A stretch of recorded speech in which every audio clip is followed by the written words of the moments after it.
Welcome everyone to another episode of Tales of the LGBTQ+. My name is Douglas Parsons. I'm thrilled to have you be here today for another excellent interview. Before we go and talk to Kayle Mackintosh, I do want to thank all of you who have subscribed to us here on YouTube, as well as have left us some fantastic reviews. This has helped us greatly when it comes to the algorithms, Spotify, Apple Podcasts, YouTube. It makes sure that our LGBTQ plus voice gets out there, and for that, I'm greatly appreciative. We will be getting back to a regular schedule here for Tales of the LGBTQ plus soon. The past month or so with my contract, I've been extremely busy, and I'm thrilled that the few podcast interviews that I've been able to do the past month, they've been great, and they've been able to schedule their time for the wee bit period where I'm able to. So I'm appreciative, but I'm also very well aware that puts you into this.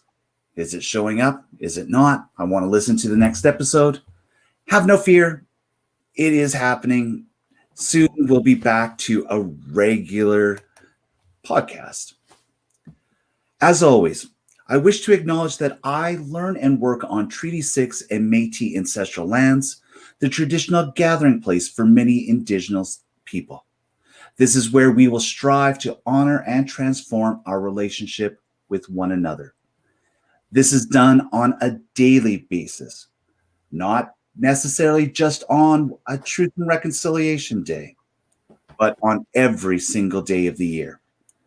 Be sure that you are listening, understanding, and if it's what you hear is in conflict with what you believe to have known to be true before, good. Sit in that for a while. Try to understand. We move forward together. Truth and reconciliation can take place, but we must always listen. That's your homework assignment for sure. Today on Tales of the LGBTQ+, I'm going to talk to Kayle Mackintosh. I got to know Kayle, or Kay, through Pride Corner on Whyte. There were a few times when they were down there dancing, showing support, but they also came to help me during a certain situation that took place a few weeks ago, and I'm greatly appreciative of that. Now, it was a weird incident. We had a person go into a garbage can, not by our doing. It was their choice. We'll talk about that more in a little bit. But Kayle's got a fantastic background. Fantastic in that they have a story to share. A story discussing addiction, being unhoused, finding strength, and becoming a community support worker for those people that they identified with as being part of. And so I'm really interested to learning more about their background, what they're doing today, and what they plan to do for the many tomorrows that are to come. So today on Tales of the LGBTQ+, my guest is Kayle Mackintosh. Kayle, how are you doing today? I'm good. Thank you for having me. My pleasure. We were talking a little bit before coming on air about you sharing your story and a little bit of nervousness, because you're sharing your story for a first time with a podcast like this. And so I'm greatly appreciative and thank you. Thank you for understanding that your story needs to be heard, because there's another Kayle out there who's going to listen and identify and have that support. So, Kay, on the screen, if people are watching on YouTube, they see your name, Kayle, as well as the pronouns they, them. For you, why are your pronouns so important? Yeah, thank you for asking. I appreciate that question. My pronouns are extremely important to me because I myself identify as non-binary. That word has plenty of different meanings to different people, but I struggled with my identity for a very long time. And so when I use my pronouns and other people use my pronouns, it's a sign of respect, respect for who I am and respect for the person I want to be. 5 years ago, I never understood what the word non-binary meant. And I could count on my hand the number of times I heard the reference to the words. And now today, I hear it a lot, especially with the work through Pride Corner on Whyte. So when did you begin to understand that there was binary, non-binary, and not only was this a thing, but this was you? Mm-hmm. Yeah, I never really fit into what society standards was of a woman. I was born a female, and I transitioned into being non-binary probably when I was about 17. And, I know that the word non-binary and the meaning of non-binary is very different for everybody. So I can only really speak on to what my experience was with being a non-binary person growing up. It's I've always felt the same about myself. I've always just been Kayle, or Kay. And when I finally heard my friend tell me about their story of being non-binary, I listened to them and I was like, that sounds oddly familiar, because I didn't really understand either until I had listened to somebody else explain their experience with it. And then I was like, yeah, that was kind of like the missing puzzle piece, if you would call it. But yeah. So you use the word transition, and we've had guests on this podcast who are transgender, who have transitioned to be their authentic self. And so for people to understand who are listening who may not know binary, non-binary, when you say transition, what do you mean by that? Yeah. So for my transition, it was more breaking the cycle that I was put into in a binary role. So I know that others go through physical changes, mental changes, personality changes, like a whole bunch of different things. And for me, it was coming to accept that I was not what I was labeled and transitioning into being my true authentic self, like you had said before. And not necessarily transitioning into a new way of life, but a new pattern of thinking.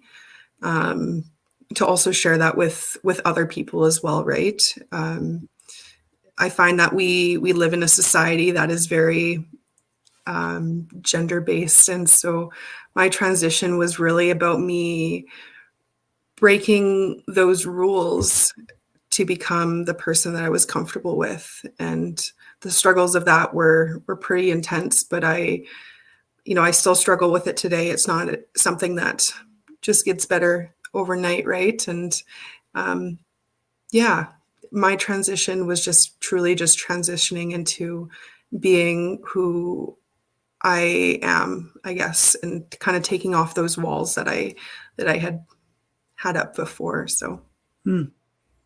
So the walls that you're making mention of, we all have these walls that we punch through, and as we become part of our authentic self and become part of this larger chosen family, this rainbow community that we're part of. So let's talk about those walls that were built up with you. Were you born and raised in Alberta, or did you come to Alberta at a later age? Mm-hmm. Yeah, I was born and raised in Alberta on Treaty 6 land. I was originally born in a small town, Alberta. If anybody has ever lived in a small town, they probably know that there are quite a few barriers with being a queer youth who was temporarily unhoused in an addiction, and not really having people open-minded to me being a pansexual, non-binary person. So it was, those walls were put there, and I didn't even really put them there, So, yeah. So you've thrown in another word as well, and as we're doing the education bit here as well, because we do have many listeners who are from outside the rainbow community who are allies. So the word pansexual, Mm-hmm. we have to do that explanation as well. So pansexual, non-binary. Yes. Pansexual for me means that I'm not necessarily attracted to somebody based off of their gender, sexuality. I just love people. It's really just as easy as that. I just love people and who they are authentically, and I find that I kind of drift towards people that I just naturally enjoy being around, and I just really enjoy their company. So. Yeah, so it's not the gender itself, and you're not going to look at somebody and go, hey, look at that guy over there, or hey, look at that woman there. You're like, that person has fantastic spirit, and I'm attracted to that.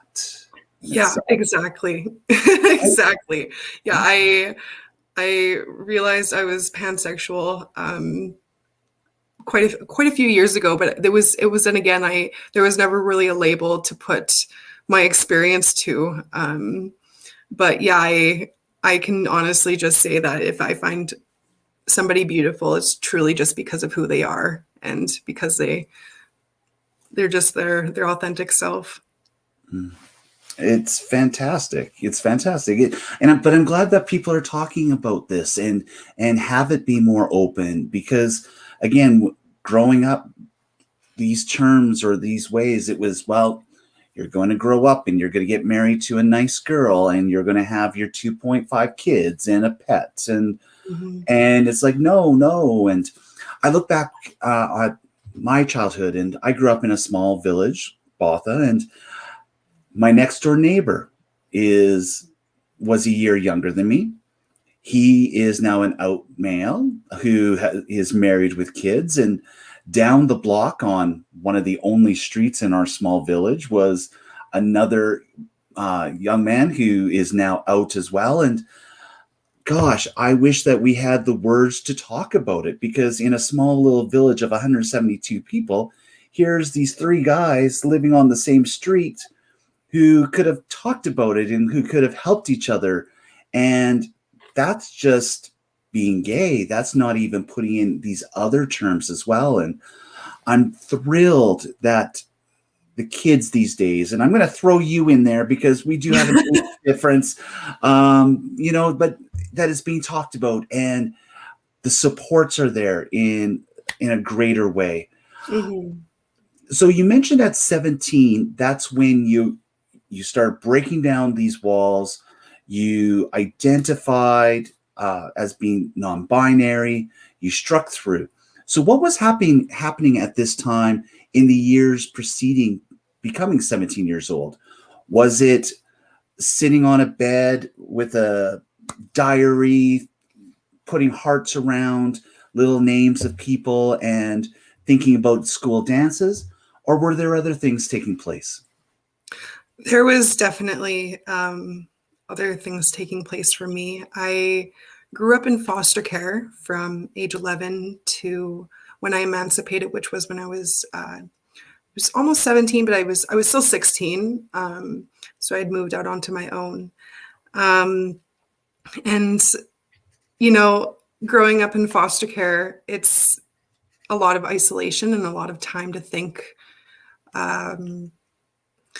by yourself, if that makes sense. It was a lot of trying to live not in isolation, but rather in solidarity. And, when I had these thoughts that were labeled as different, bad, and I would share them with the people that I was with. It wasn't necessarily taken into consideration that I was having very real feelings as a person. And so I had to learn how to do that a lot on my own.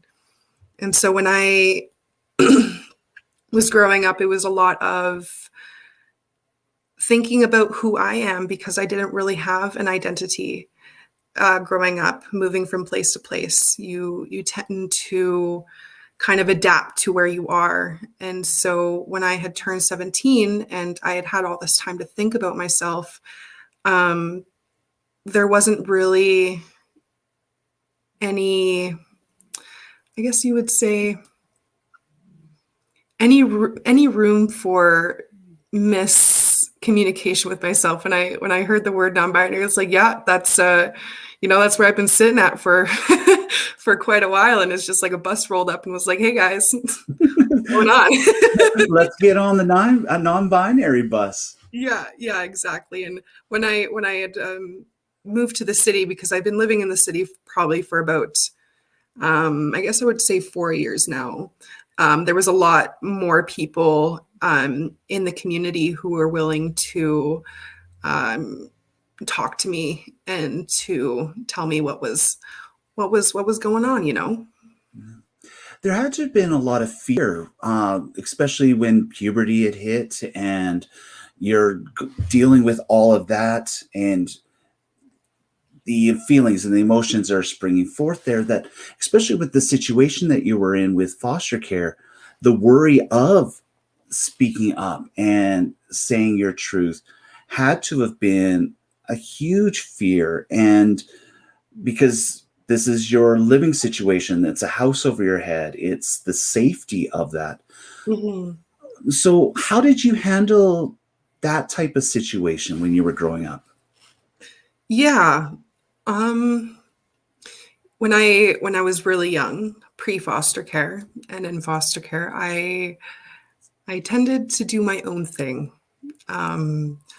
Oftentimes you would see me writing in a journal, or outside. I really enjoyed nature as a kid, and going through puberty and going through all those phases of life, I was never really with one particular person who was a caregiver.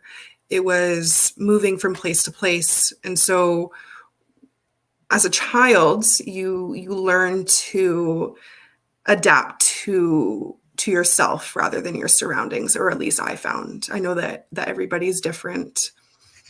But yeah, it was just taking myself away from the negative situations and going off and doing my own thing, and going out into nature, or like I said, writing in my journal, and kind of just completely removing myself physically and emotionally from where I was at that point. Yeah, so I would imagine that on the quote unquote reports that were written, that with that you would have been considered the moody child, the one who was distant, hard to understand, misplaced perhaps, with your surroundings within that quote unquote family unit. Am I correct with that? You're spot on. So because of that, you can only internalize things for too long. So how did you strike back? What did you do to say, like, come on, I'm here, like, pay attention, I need help?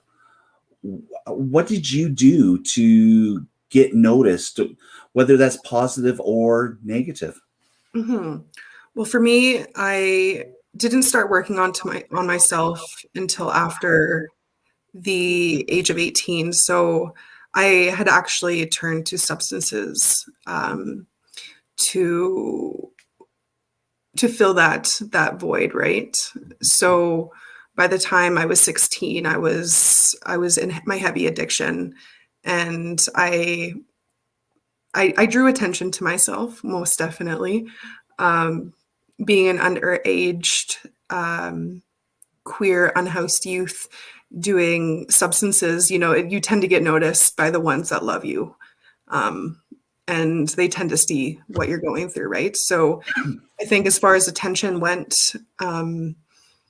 I still had a lot of those emotions repented and repressed, if that makes sense. And so during my addiction, things kind of tended to take a little bit of a backwards turn. Yeah. Which is a negative, but you've turned your negative past into a real strength for yourself. And I want to throw this in right now that since becoming an adult, you are now very accomplished with being a strong community support worker. Mhm. And so when you turned 18, being unhoused, how many years were you unhoused actually? I was unhoused and displaced for a lot of my childhood, as well as in foster care. I would still have, they call them kinship homes, where it's not necessarily foster care, but I was still couch surfing from place to place. And there were times when I did have a house and I still wouldn't live there. I would take off for weeks on end, and I would go do my own thing. And yeah, I definitely was unhoused, but I still managed to be resourceful in being me, and I was able to find temporary placements for myself growing up. Yeah, and for myself listening to your story, and I imagine people who are listening at home, oh my God, how does this happen? I know the answer to this as well, but Kaylee, before the age of 18, how many different towns, villages, and cities did you live in? Ooh, that's a big number. I've probably moved over 30 to 40 times. It's a quite a big number. I've been to probably about 14 different schools in person, and probably about 15 if you include like the virtual classes that you would call, because I tended to like to stay in bed a lot. Mm. It boggles the mind, Kaylee. It just boggles the mind. Yet again, you've turned this unfortunate background, into a strength of learning. So, when did you find that your life was going to become better? Where that switch was made? You mentioned at the age of 17, coming out or telling the world that you're non-binary. Was that the switch that caused the end to addiction, that caused the end to being unhoused? Or was that something else? What was the catalyst for you that made this switch? Yeah. Um, I think that the switch came from an event that had happened. And when I had seen where my life was going, and I had these dreams of who I wanted to be and who I wanted to truly become. And I had, I was just sick and tired of being sick and tired. To be honest, I packed my bags one night and I never went back. I moved to, um, I got put back into institutions and group homes, and I went to treatment, and that definitely helped, but it was really, I I didn't want to live in a life of pain from my addiction. And I knew that there was better out there, and I wasn't going to sit there knowing that I never tried to get it. Hmm. So you've been emancipated at the age of 16, 17 non-binary, 18 you are considered legal, I guess, to the eyes of many. Mhm. So when did becoming a community support worker become part of your active life? Honestly, it's always been there. Um, I going through addiction and even just seeing somebody outside who's just in need. They look like they're dehydrated. I'm like, you know what? I've been there, man. I'm going to go get you some water. And just having those conversations with the people that that are struggling with addiction and who are unhoused is like when I gotten clean and I started working on myself, there was always still that mentality of this is where I came from. And this is similar circumstances that I might not necessarily be going through right now, but I have been through, and being that person that was never there for me when I needed it the most. And so becoming a community support worker and actually getting educated and doing the work came later, but that same sense of empathy and understanding was always there. So I've always been empathetic, but I really got involved in, I would say, probably about 2018 to 19. There was the Southside encampments that were put up, and I had went and I had just offered my ear, and I had brought a bunch of clothing for the people that were staying in the camps. And I really sat down and listened to their stories. And I was like, I can't just live every day not knowing what it's like to genuinely be there with the people who need it. And so I started my process in educating myself. So let's go back to that time, the Southside encampments. What was the cause of this particular encampment? What was taking place in the world that day that led towards this? That encampment specifically had went up into protest for community resources. Is that the government had started to, and still are, cutting the resources that people rely on their everyday life. So people had went into a very public space and they had set up an encampment. And when I had went, I had listened, and it was mostly people wanted to get housed. They wanted access to mental health supports. They wanted access to addiction supports, harm reduction, all the things that a person should have. Now, 2018, if we're talking provincially, that's not a conservative government. That's not UCP. That's NDP. And so you would think that NDP, being left on the left wing, would be huge champions when it comes to everything that you described. And yet this was taking place still.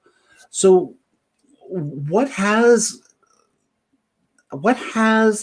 been the conversation with governments, different governments over the past number of years? Has it been easy to get the ear of people, or is it banging your head against the wall? With the NDP government, I personally, when they were still elected, I wasn't much involved in the business or political aspect of things. I still hadn't really educated myself, so I can't really speak too much on what they were doing, because my role to play was more just to be a peer support worker. But today I have experienced firsthand what it is like to be a frontline worker and have a conservative government in power. And lay it on us. Lay it on us. And remember, you can swear on this podcast if need be. Oh, beautiful. Yeah, it's quite frustrating. It's lonely being a community support worker and having a government that continuously cuts the budget for mental health and addiction and shelters. It's almost like giving somebody the facts and be like, hey, I heard what you said. I think that there's some pointers that need to be adjusted. I have my experience, and I have the experience of the people that I've worked with and what I have seen happen in the inner city. and I want to give you this information so that you can do good. And they take it and they look at it and they're like, oh, I'm just going to kind of like take out like this big chunk here. And I'm also going to take that piece out as well. And I'll just leave you some crumbs to work with. It's not easy at all. And it's quite frustrating. Yeah, well, we're going to get into this even closer because the first time I met you, you had come down to Pride Corner on Whyte, and people are dancing and celebrating and actively protesting against the street preachers. But you had to leave us that night because you were going to work in the area with a shelter that you were working with at the time. First, can you just tell us a little bit more about the work that you were doing at that time when I first met you a couple of months ago? Yeah, absolutely. I will leave the organization's name out of it, just because I'm no longer with that particular organization. But what I was doing was I was working in a men's shelter doing, I had a team lead role for the overnight shift. So really what my job entailed was more high barrier, which means it was a referral-based process to get in. So you would have to get referred from a police officer, another shelter, a social worker, a mental health team.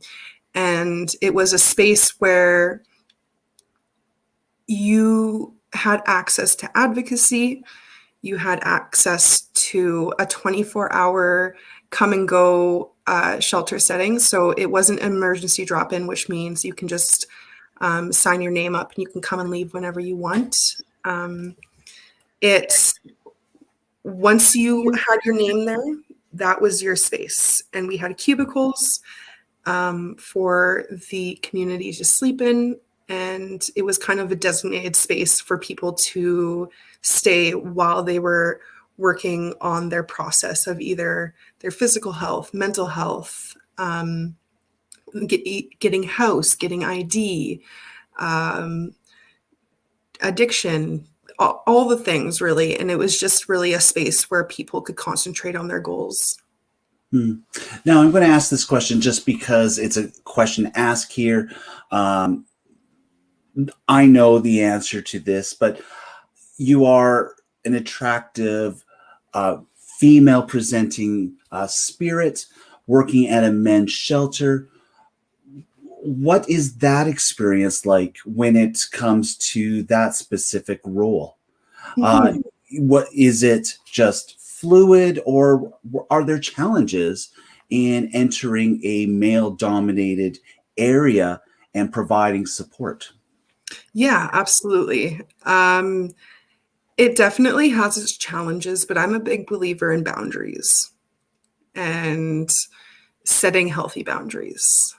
And when incidents come up and I feel as if my boundaries are crossed, or let's say I've never set a boundary, I simply just sit down with that person. I'm like, hey, this is what happened. This is how I feel. And I think that we need to have some planning on what we're going to do next so that we can prevent it from happening again. And really just actually sitting down with people and just having those conversations. It's also a great experience for other people because not everybody necessarily lives a life of healthy boundaries. And a lot of people struggle with setting boundaries. So being a female presenting person in a male dominated shelter, it was a little bit difficult at first, but I earned the title of the boss. That's whenever I came in, the gentleman would sit there and they'd be like, "Oh, the boss is here. Everybody behave." And it would be I thought it was code for Dragon Lady. I then learned that it's actually a symbol of respect. Yeah. And after I had kind of built that repertoire and I had those experiences with people, they had not everybody, everybody's different. You get along with some people, you don't get along with others, but the people that I had worked with and I had built healthy relationships with, in the end, they really found me as a person to respect, and I had the same respect for them as they had for me. Yeah, definitely a term of endearment. Always and always and always. Um, the government doesn't have respect for our community services. And so, from what you are able to say with what happened next with the shelter, things came to, I don't know what the word would be for that, but the government fucked up. Yeah, basically. So unfortunately, that shelter is now, it's not open in the same aspect, but it's an emergency drop-in space for overnight. But they had closed in total 3 shelters. 2 were bridge to housing, which is, like I was saying before, it was a referral-based space, and the others were emergency drop-ins. And I know that as well as for inner city, there has been mass budget cuts as well. So with shelter work as well, I tend to remind myself that it's contracted work. So basically what that means is that an organization that is either provincially or federally funded will get a contract to stay in a space for a certain amount of time. And when that contract is up, then they'll move to another location where it's needed. And this has happened for several years in the city of Edmonton, but it was only when we heard that we aren't getting that next bit of funding that it really brought things into perspective of that sly budget cut, that unspoken budget cut that was never put out to the public, so yeah. Yeah, well, 3 shelters being closed in essence. And here we are doing this recording at the very beginning of October 2021. We live in Edmonton. As beautiful as the summer and the fall can be, winter is coming. And where do people go from there? From the shelter to the streets to I don't know. What are some of those resources that you would recommend to people in this situation? Mm-hmm. Yeah, absolutely. And I know that unfortunately a lot of people were forced back into inner city and encampments and river valleys. Some did get housed, but I am a big believer in advocacy and how an advocate can help somebody who is struggling with being unhoused. So we have a couple organizations in the city of Edmonton. One is the Bissell Center. So they offer a wide range of things such as advocacy, bridge to housing, permanent housing, employment, mental health, some really important things. Like I said before, though, is that if somebody is interested in getting an advocate, what an advocate is somebody to sit down with you and to go through all these different processes that you have to go to advocate for your behalf. So let's say if you would like to get housing, or if you would like to get employment, or you would like to seek mental health therapy, it's really important. Unfortunately, we have a lot of hoops that we have to jump through. And an advocate kind of makes those hoops a lot easier to jump through. It's still very challenging. Nothing happens overnight, but Bissell Center is definitely one of the better organizations. I would like to say that I am not speaking on behalf of the Bissell Center. I am speaking on behalf of a community member who knows that it's available, and a community support worker who has referred people to Bissell Center, and hearing that positive feedback. So you're in the Whyte Avenue area of Edmonton often, and Whyte Avenue is perhaps one of, if not the busiest streets in Edmonton, especially at night, with the shelters in the area, but the bars, the nightlife, the restaurants itself. And I would imagine there has been some times that you've been out in that area since the shelter has changed that you were at. Have you come across people that you used to work with? And if so, can you share with us what's happening for them at the moment? Yeah. I personally have a very strict boundary with having relationships with clients outside of an organization, but I unfortunately have seen several people, several different people that I have known to be unhoused and backed at where they had started. The unfortunate thing is that there's no resources down Whyte Ave currently. There is the overnight shelter with the mustard seed, which is at the Knox church, and they offer an overnight space for men and women, and anybody that needs an overnight space to stay. But as far as advocacy, housing supports, harm reduction, clothing, food, water, all these things go, is that you are resorted to going through the downtown location. So that leaves a lot of people struggling down Whyte Ave. Yeah, because physically within Edmonton, Whyte Avenue is on the other side of the river. And it is a barrier, even for housed folks. You have the north side and the south side, and there are people who do not cross the river, even if they have a driver's license, a car, access to transportation. It's sometimes very cut and dry with people. Yeah. Back in the 80s, Alan Moore came out with the comic book, The Watchmen, and they had Who Watches the Watchmen? And I only say that not because the story relates to you, but they said, who watches the Watchmen? And so my question for you is, who supports the community supporter? That is you. So who supports you in this type of situation? Yeah. Unfortunately, with our government right now, there's not a lot of supports. And I personally make sure to do my self-care. And I hold myself attentive to caring for my mental health.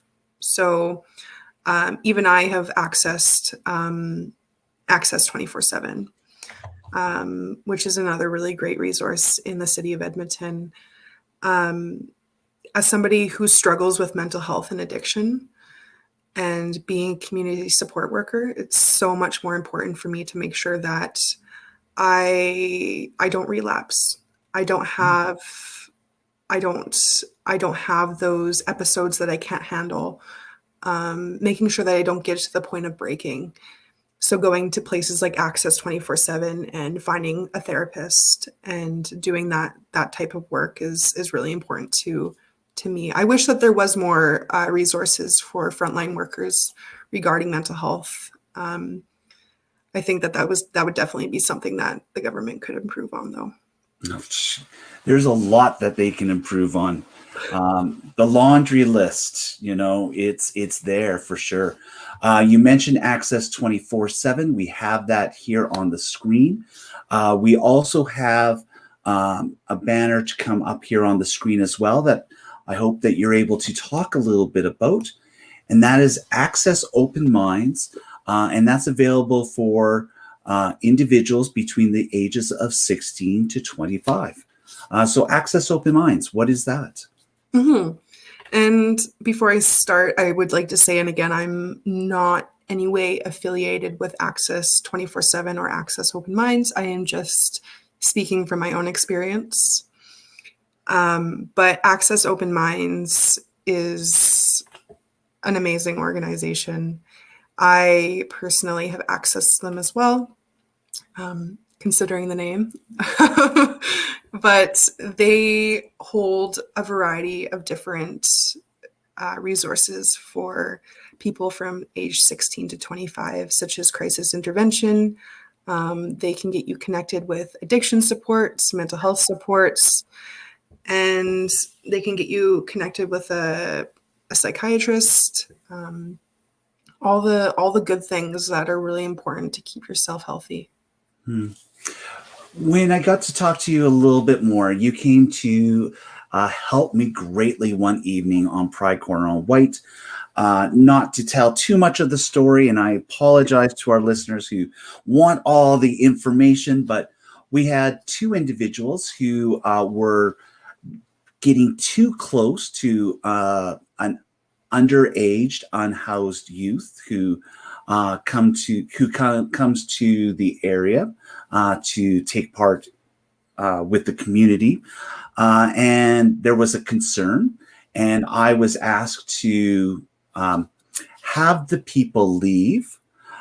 You were my support team to de-escalate the situation, and the people eventually left, but it could have been so much better, and I learned from that. So just putting on your community support service hat, if we come across a situation in our lives, small town Alberta, cities, wherever we are in Canada and the world, and we come across something and we know that we need to step in to deal with the situation. We're on the streets. Are there tips that you can give us on how to de-escalate a situation and have it be a win-win whenever possible? Mm-hmm. There definitely are several different ways, specifically going to de-escalation workshops, for example.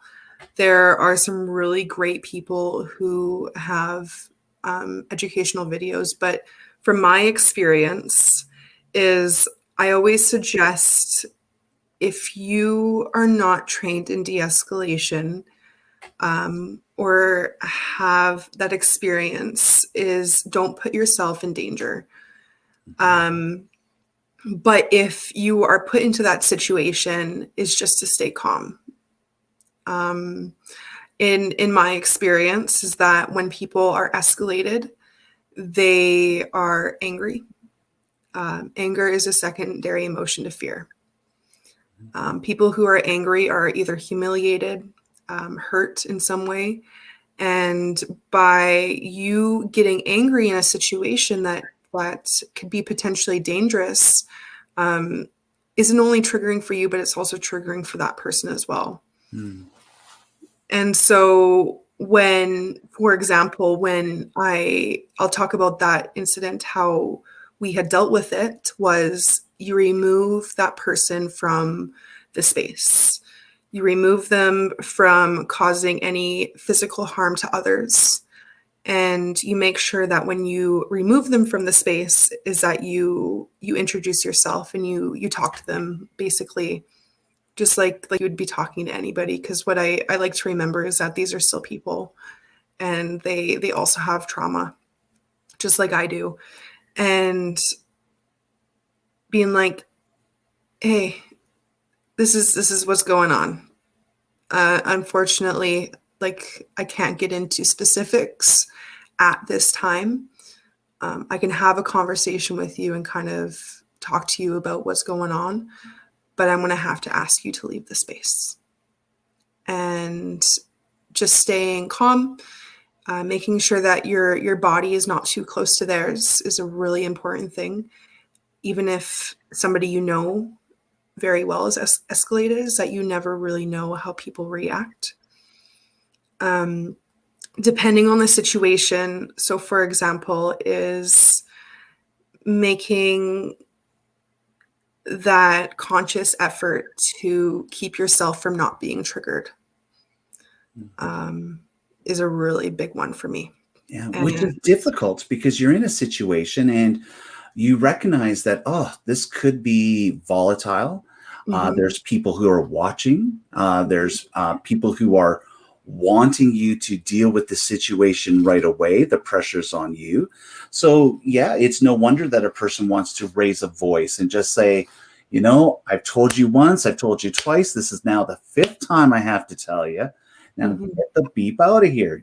That's where a person wants to go to. But then that taking the breath. And what I learned that evening was we had removed the people from the situation a little bit, but we were still in the area, and that I should have done a better job in really removing the person, having the conversation as we were more mobile, walking away from everything to eliminate the danger when it comes to that.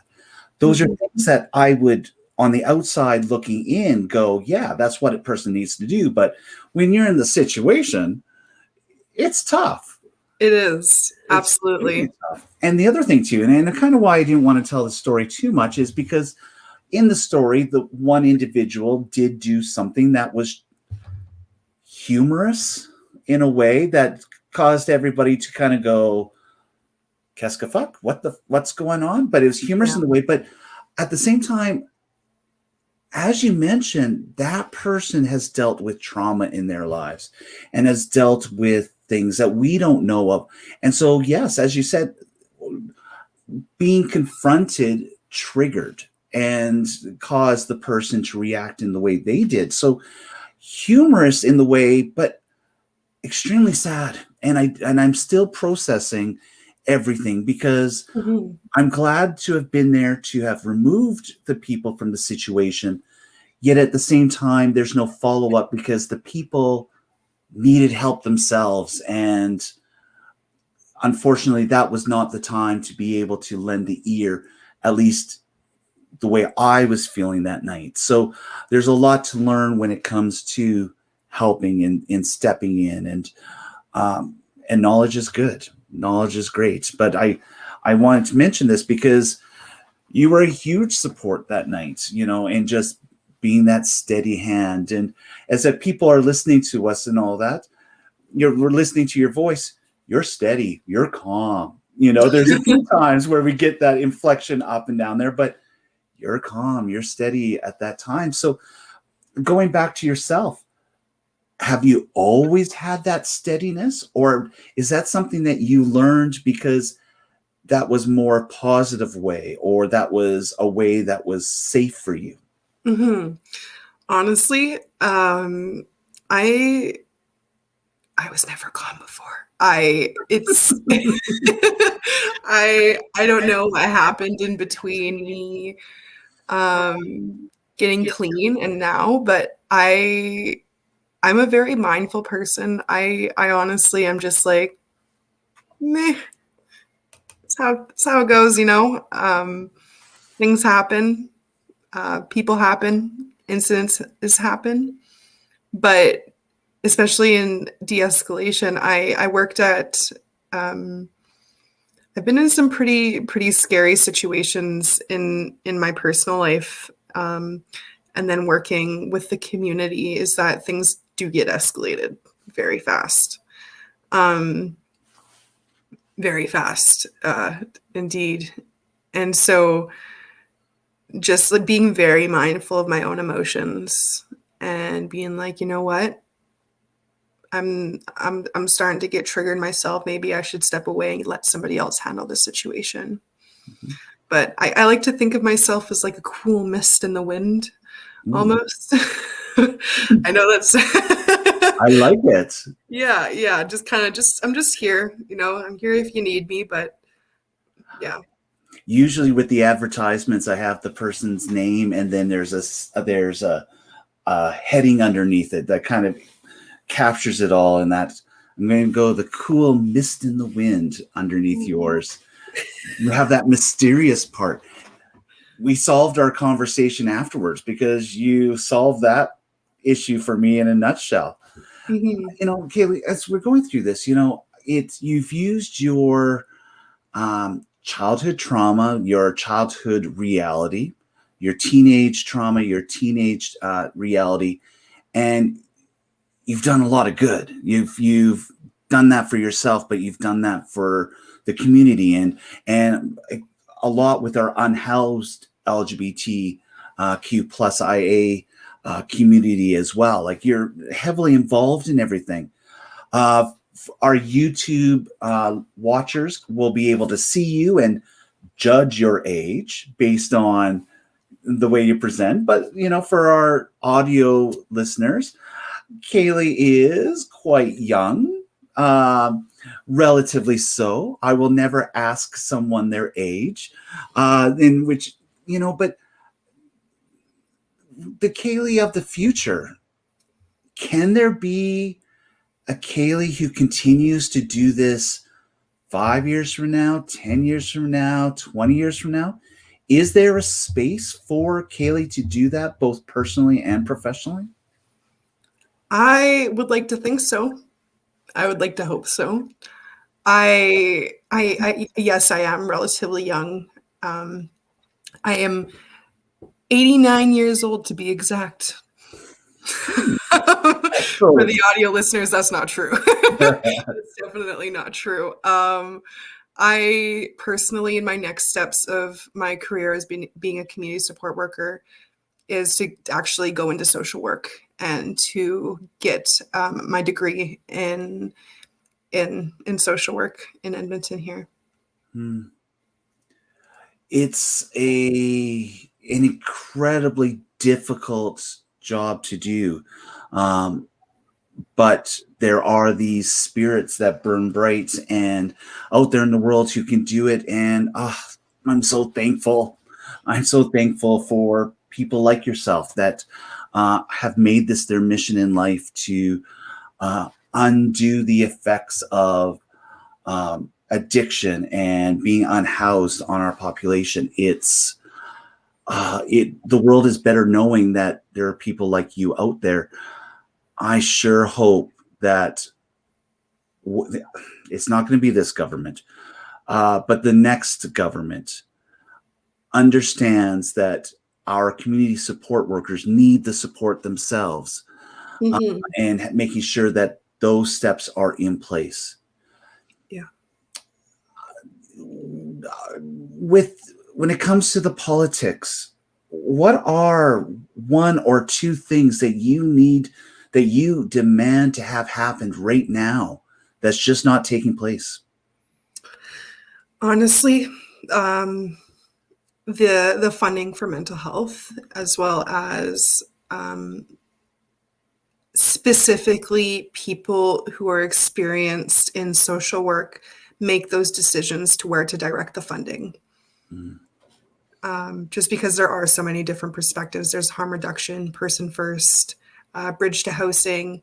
There's people who work in encampments. There's people who work in buildings, but is really like listening to the dire need at the moment. Like, for example, we have an opioid epidemic happening right now, and our government has been rather silent. Yeah, Ashley and Jocelyn from an inner city organization were on Tales of the LGBTQ plus 2 episodes ago, and to talk about the opioid epidemic that's taking place and how serious the issue is. And they were saying that one of the problems with the borders being closed is the pure heroin, pure drugs are not coming over the border. And then I'm like, but why is that good? Well, it's because people here are mixing, creating the drugs. They're spiking it with greater doses of fentanyl and other things. So the opioid crisis has become so much more because of the COVID pandemic taking place, borders being closed, and definitely has opened up my mind from what I understood from before. And so I know I'm in a period of listening and trying to understand. For our listeners who are listening and they know a loved one who has gone through this or experiencing it at the moment and struggling with what to do, what do you recommend to our listeners on how they can be a support to our unhoused or people who are experiencing addiction? Mm-hmm. I find that the stigma is extremely challenging to break, but I highly encourage people to challenge their beliefs. When people think of somebody who's unhoused, what do you picture? Do you picture the person sitting next to you, or do you picture the person who is currently living out of a tent, struggling with addiction? And really bringing yourself to the awareness of what you've been accustomed to believe. Yeah. Because I can guarantee that what you think is happening is not even a sliver of what's happening in our community right now. Yeah, it's truth.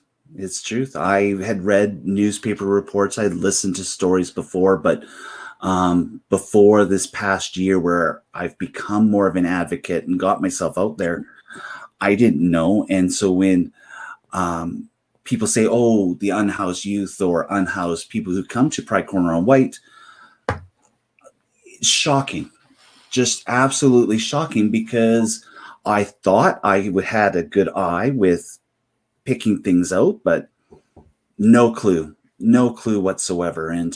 And so one does struggle with the stereotypes and the stigmas. And what do I say in those situations? So and to follow up with what you're saying, I think it was great with you saying, what does that look like? Who are the people? And it's a great question for ourselves. As we wrap up our interview with each other, Kayle, you work very closely and you've done advocacy work with Water Warriors YAG here in Edmonton. Thursday nights being out and feeding, providing water, clothing for our unhoused youth as well as adults. How has that experience helped you in your own journey? Mm-hmm. I am personally, well, right now I'm taking a bit of time off, but what I do is I work on a harm reduction team. So what we do is we respond to drug poisonings, which were formerly referred to as overdoses. I hand out safe consumption supplies and safe usage supplies like needles, pipes, all the things that somebody would need to safely inject, as well as safely consume substances. And I also work closely with a few people who choose to, because we are a street outreach organization.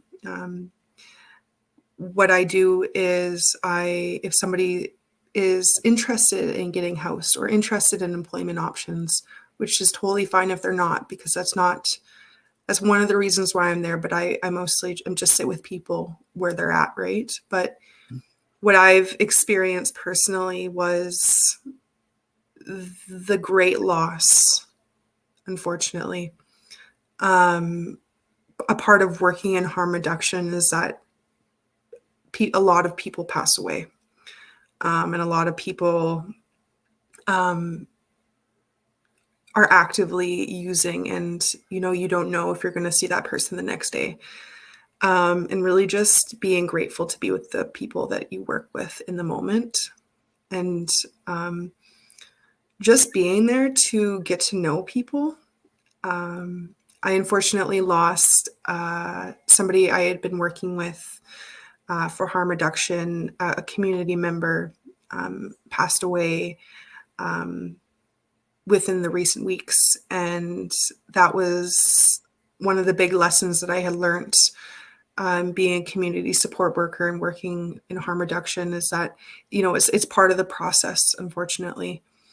My learning process as a harm reduction worker, and as well as a community support worker, is that you really just have to appreciate for people for where they're at.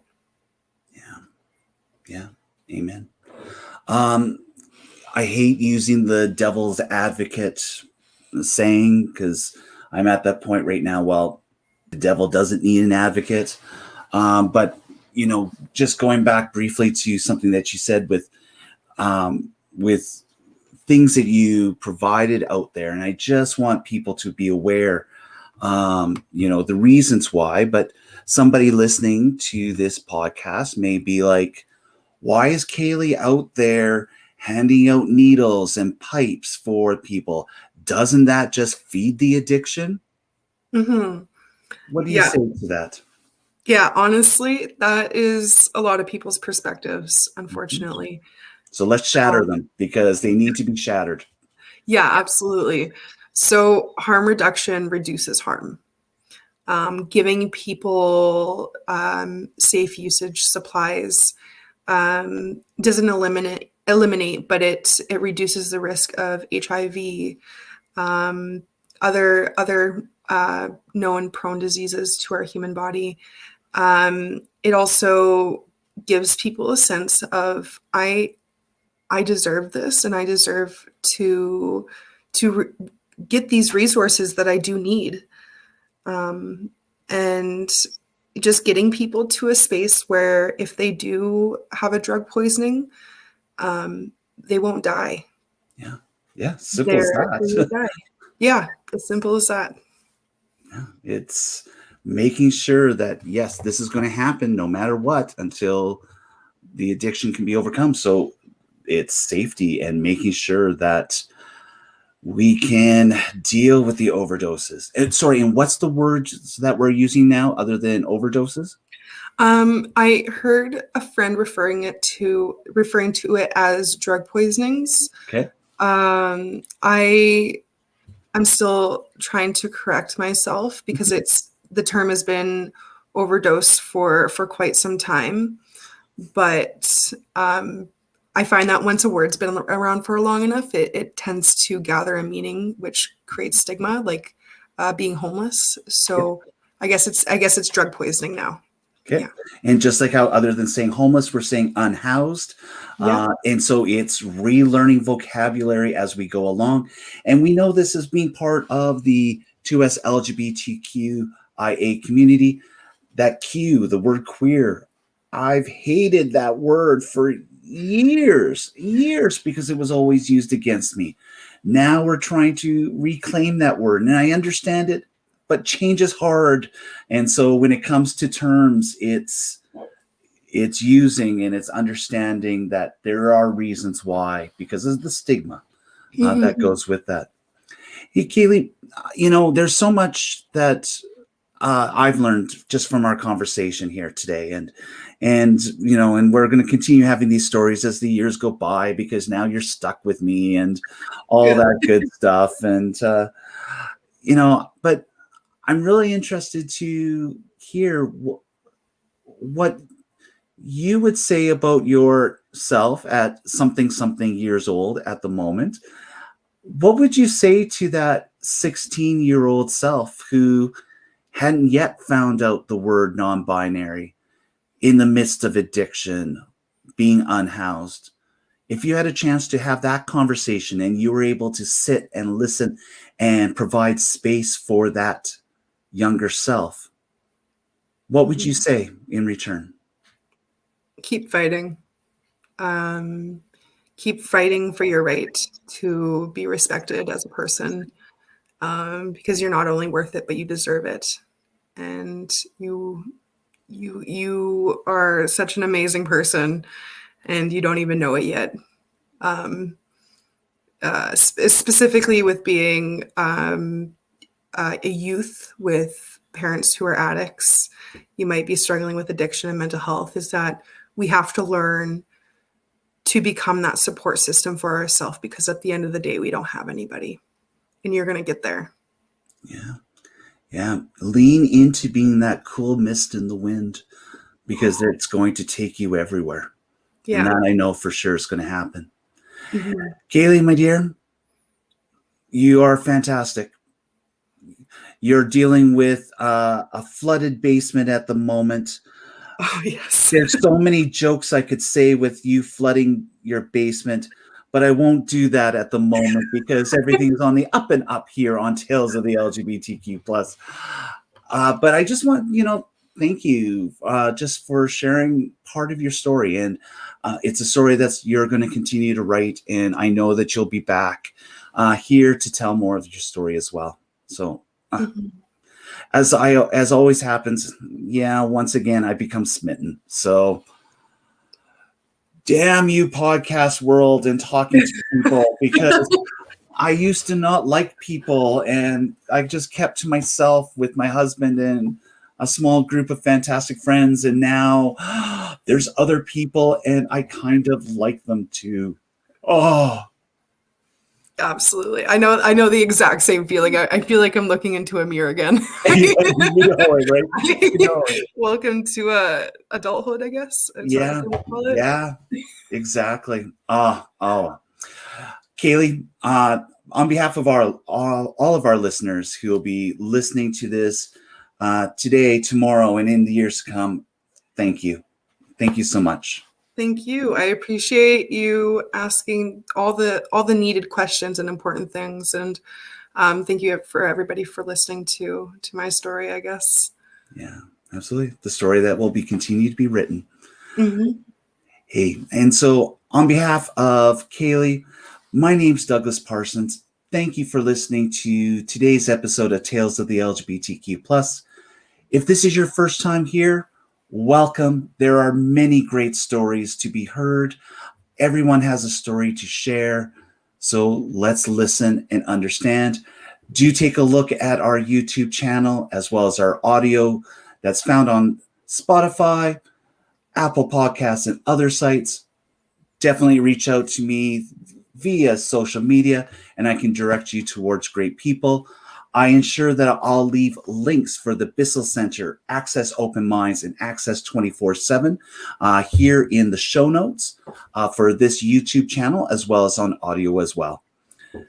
So once again, my name's Douglas Parsons. You've been listening to Kayle here on Tales of the LGBTQ+, reminding you all to be good and always text when you get home. Until next time, everybody.